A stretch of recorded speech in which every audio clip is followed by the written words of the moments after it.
अंदर के प्रकाश से उजाला होता है। अंदर जब व्यक्तित्व आदमी का बेहतर होता है, उसके आचरण के अंदर पवित्रता आती है, व्यवहार के अंदर सदाशयता आती है, व्यक्तित्व के अंदर आवेशवादिता आती है, तो फिर वो दूसरे को प्रकाश दे पाने की स्थिति में होता है। तो आज के इस अवसर पर जब हम लोग दिव्य के अवसर पर मिल रहे हैं, तो मैं ये याद दिलाना चाहूँगा दोस्तों कि ऐसे समय में ऐसी परिस्थितियाँ आज से पहले मानवता के सामने नहीं आई।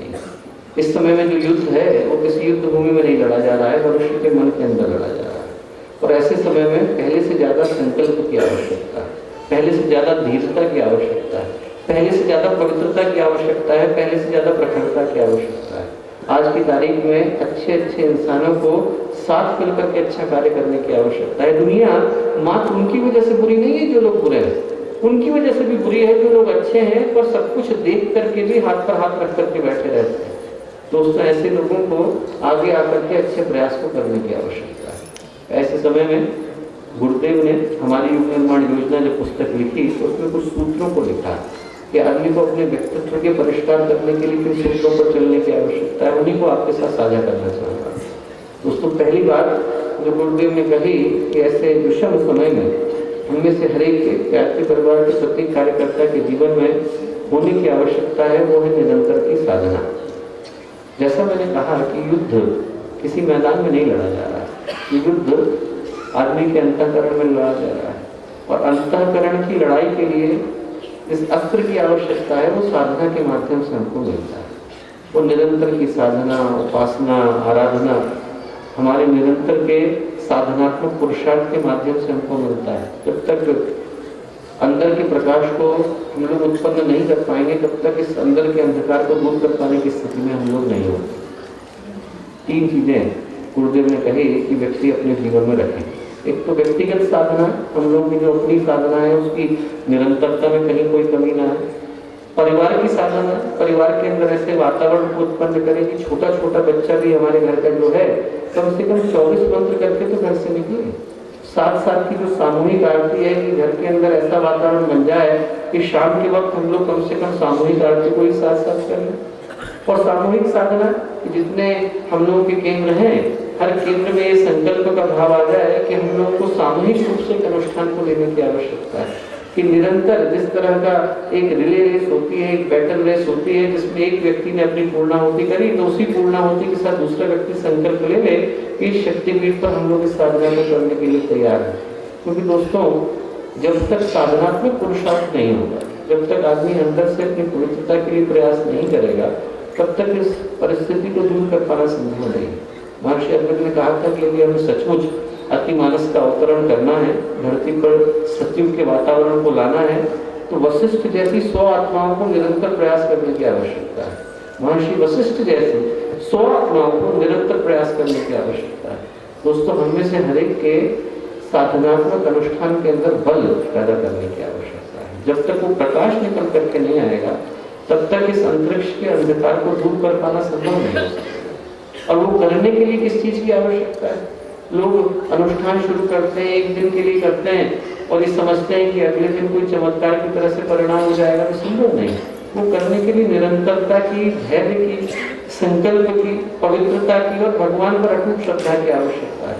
निरंतर कठिनाई के क्षण आते हैं, जैसे ही आप कुछ करने के लिए तैयार हो, वैसे ही सबसे पहले तो नकारात्मक शक्तियां आप पर हावी होने का प्रयत्न करती हैं। आलस्य के माध्यम से, प्रमाद के माध्यम से, कुसंस्कारों के माध्यम से, बुरी चिंताओं के माध्यम से। हम लोग जाना कहीं और जाते हैं, कर कुछ और लगते हैं। हम लोगों को नहीं पता कि हमारे संस्कार क्या है, कहीं और हमें खींच करके ले जाते हैं। वो एक राजा चक्रमण की कथा है कि राजा चक्रमण थे और उनके मन में बड़ा भाव था कि वो महर्षि अगस्त्य का शिष्य बनूं। तो महर्षि अगस्त्य की शिष्य बनने के लिए उन्हें 12 साल तक तपस्या करी। चेहरे पर तेज आ गया, 12 साल की तपस्या बहुत होती है, रोज आ गया। एक दिन महर्षि अगस्त्य वहां से निकले, उन्हें उनके पैर छुए, बोले कि साहब मैं आपका शिष्य बनना चाहता हूँ। महर्षि अगस्त्य सिर पर हाथ फेरा, बोले बेटा अभी समय नहीं हुआ है। उनको बड़ा दुख हुआ, उन्होंने कहा कि 12 साल तपस्या करी, इसके अलावा और क्या करता है? बोले और क्या करता है? तो गुस्से में उन्होंने अपनी जगह छोड़ी, माला छोड़ी, वहां से निकल कर दूसरे राज्य चले गए। और दूसरे राज्य पहुंचे तो उनके चेहरे पर तेज था, प्रकाश का एक वलय था। तो उस राज्य के जो राजा थे वो उनके शिष्य बन गए। धीरे धीरे और लोग उनकी फॉलोइंग करने लगे और राजा ने अपनी पुत्री का विवाह चक्रमण के साथ कर दिया। अब धीरे धीरे चक्रवर्ण राजा बन गए, भूल गए कि मैं साधना के लिए आया था, जीवन की डोर कुछ और हो गई, साधना छोड़ करके राजा बन गए, राजा बनने लगे, राजा की तरह काम करने लगे। 2 बच्चे भी हो गए उनके। एक दिन पत्नी और दोनों बच्चे दूसरे राज्य में गए थे, वहां से लौट करके आ रहे थे, रथ जो है उसकी दुर्घटना घट गई, सबकी मृत्यु हो गई। अब राजा फूट फूट करके रो रहे थे बैठे हुए। तो इतनी देर में सेवक ने आकर के समाचार दिया कि कोई ऋषि आए हैं बाहर आपसे मिलने के लिए। तो गए चक्रवर्ण बाहर, तो देखा कि ऋषि खड़े, उन्होंने उनको प्रणाम किए, बोले मैं महर्षि अगस्त हूँ। चक्रवर्ण पहचान ही नहीं पाए कि कौन, एक समय को शिष्य बनना चाहते थे, पहचान नहीं पाए। तो उन्होंने कहा मैं आपको पहचान नहीं पाया। तो महर्षि अगस्त ने याद दिलाया कि आज से वर्षों पहले तुम मेरे शिष्य बनने के लिए आए। बोले आज तुम्हारा समय हो गया, चलो शिष्य बनने के लिए, साधना करने का समय हो गया। चक्रवर्ण बोले कैसी बात कर रहे हैं प्रभु आप? बोले जब मैं बिल्कुल तैयार था, जब मैं इसके अलावा और कुछ नहीं सोच रहा था, साधना मेरे जीवन का निरंतर का हिस्सा थी, तब आपने कहा मैं तैयार नहीं हूँ। वो बोले आज जब मैं बिल्कुल तैयार नहीं हूँ, तब आप कह रहे हैं कि चलने का समय हो गया। महर्षि अगस्त बोले बेटा तुम तैयार थे, तुम्हारे संस्कार तैयार नहीं, तो तुम्हें कहीं और खींच करके ले जाते। बोले तुम तैयार थे, तुम्हारे मन में तैयारी थी, पर तुम्हारे संस्कारों की तैयारी नहीं थी, संस्कार तुम्हें राजा बनाने के लिए ले जाते। वैसे ही दोस्तों, आदमी को अपने संस्कारों से लड़ने के लिए बड़े प्रबल पुरुषार्थ की आवश्यकता पड़ती है, बड़े प्रबल पुरुषार्थ की आवश्यकता होती है।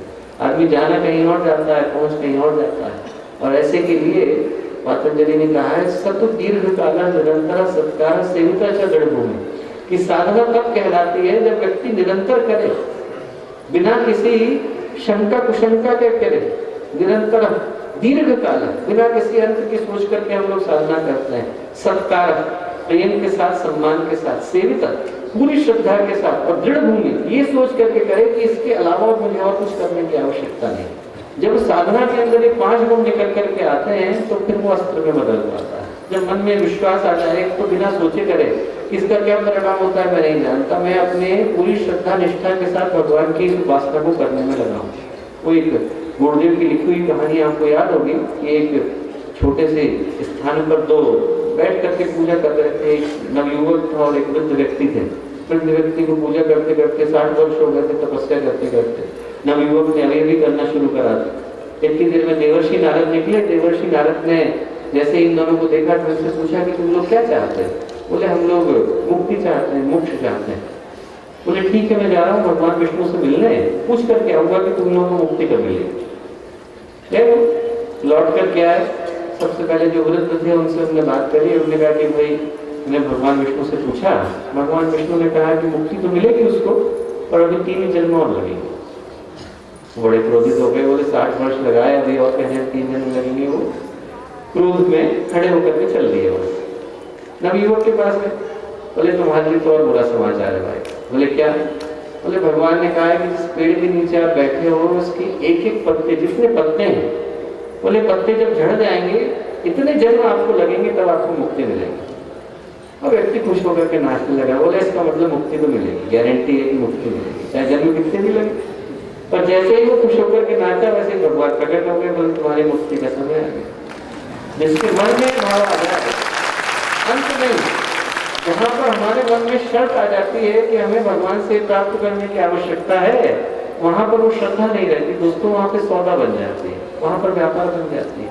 और जहां पर हम साधना को इस भाव के साथ करते हैं कि निरंतर करना है, बिना अंत काल की सोचे करना है, जितना समय आएगा उतने समय के लिए करना है, पूरी श्रद्धा, पूरी निष्ठा, अटूट समर्पण के साथ करना है, व्यग्रता के साथ करना है, इस डेस्परेशन के साथ करना है कि भगवान के अलावा, मुक्ति के अलावा, मोक्ष के अलावा और परमात्मा के कार्य के अलावा, लोक कल्याण के अलावा और किसी चीज को नहीं करना। तो फिर हमारी श्रद्धा, हमारी साधना, हमारी उपासना सफल हो पाती है, वो अपने निष्कर्ष को प्राप्त कर पाती है। तो पहली चीज जो गुरुदेव ने बोली, जिस चीज की आवश्यकता है, वो हम लोग यहाँ से संकल्प को लेकर के जाए कि यदि हमारी साधना कहीं कमजोर पड़ रही है, अपने जो व्यक्तिगत की साधना है, नित्य प्रति की साधना है, साल के 2 अनुष्ठान नवरात्रि के हैं, उसके अलावा 2 प्रकट नवरात्रि के हैं, इन सब में से हर चीज को कम से कम 1 चंद्रायण हम लोग संकल्प लेकर के जाए कि हम लोग जब यहाँ से जाते हैं तो साधना का हमारा क्रम टूटने न पाए। वो हमारे जीवन को आंतरिक विस्तार देता है। आदमी बाहर से करता वो दिखाई तो पड़ता है, भवन खड़ा होता है पर नींव इसको दिखाई पड़ती है। जितनी आपको ऊंची बिल्डिंग कूदनी चढ़ानी हो उतनी आपको नीचे नींव खोदनी पड़ती है, जितनी गहरी नींव होती है उतनी बिल्डिंग खड़ी हो पाती है।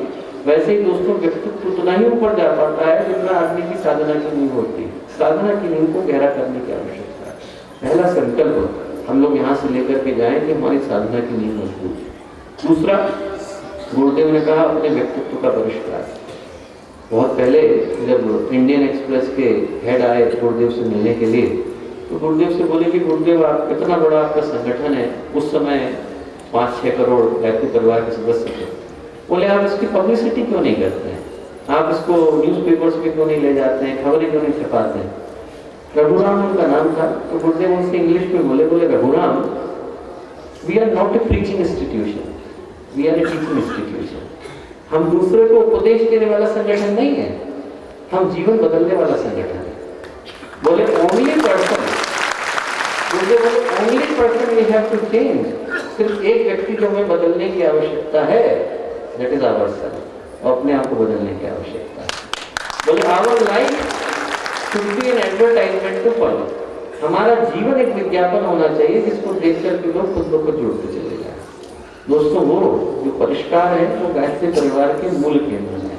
बाकी की बातें अपनी जगह पर चलती हैं, पर जीवन की गुणवत्ता अंदर के परिष्कार से आती है। हमारी सोच बेहतर हो पाए कि नहीं, हमारा चिंतन बेहतर हो पाया कि नहीं, हमारी भावनाओं के अंदर पवित्रता आ पाए कि नहीं आ पाए, इसका निरंतर सतत आत्ममूल्यांकन करने की आवश्यकता है। गुरुदेव ने छोटी सी साधना दी है आत्मबोध तत्वबोध की, कि व्यक्ति सुबह उठे तो बिस्तर से नीचे कदम रखने से पहले भगवान को याद करे, माँ गायत्री को, गुरुदेव माता जी को याद करे, और उनके सामने बिल्कुल निष्पक्ष होकर के अपना आत्ममूल्यांकन करे, चिंतन करे। ये पूछे कि मैं अपने जीवन में कहाँ पर हूँ, क्या कर रहा हूँ। अपने आप से पूछने की आवश्यकता है कि हम लोग कहाँ पर हैं। चिंतन का अर्थ है कि हम लोग जहाँ तक आ पाए उसकी निष्पक्ष आत्मसमीक्षा, जहाँ पर हम लोग खड़े हैं, कि हम लोग अपने जीवन में जो आज कर रहे हैं, गायत्री परिवार के लिए जो कर रहे हैं, अपने जीवन में अपने व्यक्तित्व को बेहतर बनाने के लिए जो कर रहे हैं, जो जॉब कर रहे हैं, जो परिवार को आगे बढ़ाने के लिए काम कर रहे हैं, समाज को बेहतर बनाने के लिए जो कर रहे हैं, क्या ये वही चीज है जो हमें करने की आवश्यकता है। अपने आप से पूछ करके देखें, अपना आत्ममूल्यांकन करके देखें। और जो आत्मसमीक्षा है बहुत डिफिकल्ट है दोस्तों, सुनने में आसान लगती है पर सबसे कठिन काम है। इसलिए कठिन है क्योंकि दो चीजें हमारे समाज के अंदर आ गई हैं। एक तो ये आ गई है कि हम लोग पब्लिक ओपिनियन हो गए हैं, हम लोग खुद का ओपिनियन नहीं रह गए। आप व्यक्ति से कहो कि साहब आप किसी, कोई व्यक्ति जा रहा है, हमें जो जैसा बोलता है हमें वैसे लगने लग जाता है। कोई कहता है कि साहब आप बहुत विद्वान है तो हमें लगने लग जाता है विद्वान। कोई कहता है कि आपको कुछ नहीं पता, हमें लगने लग जाता है कुछ नहीं पता। कोई कहता है कि साहब आप बहुत अच्छे लग रहे हैं, हमें लगता है बहुत अच्छे लग रहे हैं। कोई कहता है बहुत बुरे लग रहे हैं, हमें लगता है बहुत बुरे लग रहे हैं। पब्लिक ओपिनियन इतना ज्यादा है कि आदमी कंप्लीटली उससे साइकोलॉजिकली मोटिवेटेड रहता है। आप लोगों को आश्चर्य होगा कि बड़े बड़े व्यक्तियों पर इसका प्रभाव पड़ता है। अभी थोड़े दिन पहले उन्होंने एक साइकोलॉजिकल एक्सपेरिमेंट किया फ्रांस के अंदर, और एक्सपेरिमेंट ये किया कि उन्होंने बड़े बड़े कंपनी के सीईओ, कोई सोनी का था, कोई सैमसंग का था, बड़ी बड़ी कंपनी के सीईओ को बुलाया। एक बहुत बड़ा हॉल था, इतना ही बड़ा हॉल था, और उसमें उस व्यक्ति को कोने में बिठा दिया। उनसे कहा कि आपका लेक्चर बगल वाले कमरे में होने वाला है और तब तक आप यहाँ वेट कर लीजिए। और उसमें 8-10 लोग जो थे वो सारे के सारे एक्टर थे। कोई सफाई कर रहा था, कोई झाड़ू लगा रहा था, कोई प्लग लगा रहा था, कोई कुछ कर रहा था, कोई पेंटिंग कर रहा था। उन लोगों को ट्रेनिंग दी हुई थी कि यदि घंटी बजे तो आपको आपकी जगह पे खड़ा हो जाना है। जैसी घंटी बजे वैसे खड़ा हो जाना है, चाहे घंटी 3 मिनट में बजे, चाहे 1 मिनट में 3 बार बजे, आपको खड़ा हो जाना है। और जो मैक्सिमम एक व्यक्ति रजिस्ट कर पाया दोस्तों, वो 8 बार कर पाया। 8 बार के बाद वो भी खड़ा होने लगा, बिना ये पूछे कि मैं क्यों खड़ा हो रहा, बिना दूसरे से पूछे कि मुझे खड़े होने की आवश्यकता क्यों। इस तरह का पब्लिक ओपिनियन आदमी हो गया है कि उसे नहीं पता, सब कर रहे हैं तो हमें भी करने की आवश्यकता है। हर कोई करता दिखाई पड़ता है, हम भी उस दौड़ में चले जाते हैं, हमें पता ही नहीं कि हम क्यों कर रहे हैं। हर कोई करता दिखाई पड़ता है, वहां पर एक जगह भीड़ लग जाए तो आदमी वहां पर खड़ा हो जाता है, उसे भी नहीं पता यहाँ पे हो क्या रहा है, पर क्योंकि सब खड़े हैं तो हम भी जाकर खड़े हो जाते हैं। आदमी पब्लिक ओपिनियन हो गया दोस्तों। आप एक प्रयोग करके देखो कि आप अपने 20 दोस्तों को 10-10 मीटर की दूरी पे खड़ा कर दो और एक दोस्त को आप चुन लो। वो जो व्यक्ति यहाँ से निकले तो अपने दोस्तों से कहो कि उनसे पूछना क्या तबीयत खराब है आपकी, बुखार से लग रहा है, क्या दिक्कत है सर। तो आदमी जब निकलेगा और 10-10 मीटर की दूरी पर हर व्यक्ति उससे बोलेगा कि साहब आपको बुखार है क्या। जब वो 20वें व्यक्ति से मिलेगा तो बुखार उसको आने लगेगा, उसको कम मन में बुखार आने लगेगा। इतना ज्यादा आदमी के मन में पब्लिक ओपिनियन ओपिनियन हो गया है, दूसरों के कहने का प्रभाव इतना ज्यादा पड़ता है कि आदमी अपने मन की आवाज को सुन नहीं पाता। दोस्तों, समाज की आवाज भारी हो गई है, आदमी की अंतरात्मा की आवाज कमजोर हो गई, और इसलिए गुरुदेव ने कहा कि वो 3 मिनट पूरी तरह एकांत में अपनी समीक्षा करने की आवश्यकता है। दुनिया क्या कहती है जानने की आवश्यकता नहीं, समाज क्या कहता है सुनने की आवश्यकता नहीं, राष्ट्र क्या कह रहा है, बाकी लोग क्या कह रहे हैं सुनने की आवश्यकता नहीं है। अपनी अंतरात्मा में जाकर अपना मूल्यांकन करने की आवश्यकता है। क्यों? क्योंकि एक तो हम पब्लिक ओपिनियन हो गए, दूसरा हम सामान्य व्यक्ति को भी ट्रेनिंग देते हैं छोटे से लेकर कि वो शिकायत करना सीख जाता है, निंदा करना सीख जाता है। हमसे दूसरे की गलती तो हम आसानी से निकाल लेते हैं, अपनी गलती नहीं निकाल पाता है। दूसरे की गलती निकालने को बोला जाए तो आदमी भगवान की गलती निकाल रहा है कि साहब भगवान दुनिया ढंग से नहीं चला रहा है, सरकार देश नहीं चला रही, डॉक्टर इलाज ढंग से नहीं कर रहा है, बच्चे होमवर्क नहीं कर रहे हैं, टीचर पढ़ा नहीं रहा है, खाना ढंग से नहीं बन रहा। आदमी हर चीज की कमी निकाल लेगा तो मैं तो परफेक्ट होगा, मेरे अंदर तो कोई दिक्कत नहीं। वो मिडिल ईस्ट में कहावत है कि मिडिल ईस्ट में कि जब बच्चा पैदा होने को होता है तो शैतान उसके कान में आकर के कहता है कि देख भैया तुझे स्पेशल बना के भेज रहा हूँ, बाकी सारे तो मूर्ख हैं, उनको मत देख। और आदमी जिंदगी भर यही सोच करके जीता है कि साहब मैं तो स्पेशल, बाकी तो कोई है नहीं। आदमी को ये लगता है कि साहब मेरे इर्द गिर्द की दुनिया घूम रही।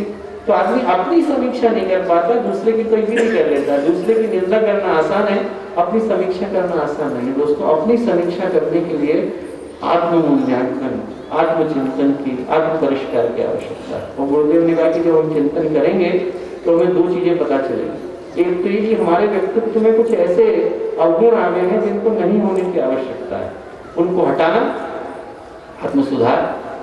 और यदि हमें ऐसा लगेगा कि साहब कोई गुण थे जो हमारे अंदर अभी भी मिसिंग है, जिनको होने की आवश्यकता थी, उनको लाना, आत्मविकास। यदि हम अपने जीवन में कुछ चाहते हैं तो लेकर के आए, कुछ चीज गलती से आ गई जो नहीं होने की आवश्यकता है तो उसको हटाने की आवश्यकता है। एक से सुधार होता है, एक से परिष्कार होता है। एक से जो है जिंदगी के अंदर कोई ऐसे तत्व आ गए हैं जिनको नहीं होने की आवश्यकता है तो उनको हटाने की भूमिका बनती है और नई चीजों की व्यवस्था बनती है।